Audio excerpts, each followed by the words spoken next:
को जय मसीह की। सुबह के समय हम एक वचन अध्ययन करेंगे जो फिलिपियों की पत्री दूसरे अध्याय के चौथे वचन से है। हर एक अपनी ही हित की नहीं वरन दूसरों की हित की भी चिंता करे। सिसिल रोड्स को पूरे ब्रिटेन में बहुत ज्यादा इज्जत दी जाती है। ये एक राजनेता और साम्राज्यवादी भी हैं। वही है जो विश्व प्रसिद्ध रोड्स स्कॉलरशिप को भी देते हैं। वो बहुत ही बेहतरीन और ढंग के कपड़ों को पहनने के लिए जाने जाते थे, लेकिन उसी समय वो बहुत ही ध्यान से रहते थे कि उनके द्वारा पहने हुए कपड़े दूसरों के मनों को दुखी ना कर दे। उन्होंने एक बार अपने घर पे रात के खाने के लिए बहुत लोगों को निमंत्रित किया था। वहाँ आने वाले लोगों में एक नौजवान था जो तभी रेल की यात्रा खत्म करके आ रहा था और वो सीधा रोड्स के घर पहुंचा था। रेल की यात्रा के दौरान उसके कपड़ों में सिलवटें आ गई थी और उसके कपड़े काफी गंदे हो गए थे।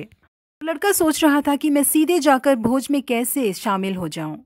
वो नौजवान जैसे ही अंदर घुसा उसने देखा कि सब लोगों ने बहुत ही खूबसूरत तरीके के कपड़े पहन रखे थे। उसने जब खुद के कपड़ों को देखा तो उसे बहुत ही शर्मिंदगी महसूस हो रही थी। उस नौजवान की हालत को रोड्स ने बहुत अच्छी तरीके से समझ लिया।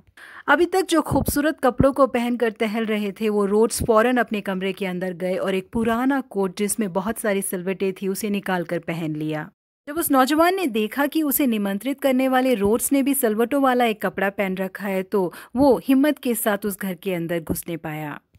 इस घटना के कुछ समय बाद ही उस नौजवान ने महसूस किया कि पहले रोड्स ने बहुत ही बेहतरीन कपड़े पहन रखे थे, लेकिन उस नौजवान की मन की हालत को समझकर तुरंत जाकर उन्होंने एक सलवटों वाले कपड़े को पहन कर आए।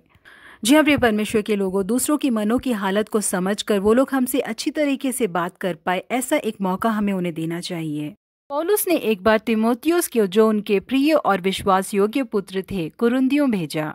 उस समय तीमोथी बहुत ही डरने के स्वभाव के थे और नौजवान थे, लेकिन उस समय कुरिन्थियों की कलीसिया श्रृंगार करने में, वाद विवाद करने में, लड़ाई करने में पाए गए थे। इसलिए तीमुथियुस उन लोगों को देखकर घबरा ना जाए करके उन्हें भेजने से पहले ही पौलुस कुरिन्थियों की कलीसिया को लिखते हैं कि यदि तीमुथियुस आ जाए तो देखना कि वह तुम्हारे यहाँ निडर रहे। और वो लोग तीमुथियुस को साधारण सा नौजवान न समझ ले, इसलिए उन्होंने लिखा कि क्योंकि वह मेरे समान प्रभु का काम करता है, इसलिए कोई उसे तुच्छ न जाने। जी हाँ प्रिय परमेश्वर के लोगों, जो लोग हमारे साथ हैं वो अपने आप को छोटा ना समझे, वो अपने आप को डर में ना रखे, वो भी खुशी से भरे मानसिकता के साथ हमसे बात करे करके हमें उन्हें मौका देना चाहिए। उन लोगों को भी हमें अपने जैसा बनाना चाहिए।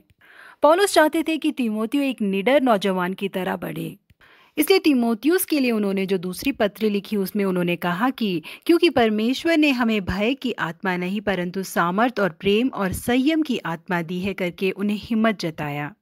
जी हाँ प्रिय परमेश्वर के लोगों, परमेश्वर हमें भी कई लोगों को मजबूत बनाकर सही राह पर चलाने का ज्ञान दे। प्रभु आप सबों को आशीषित करे। Have a blessed day.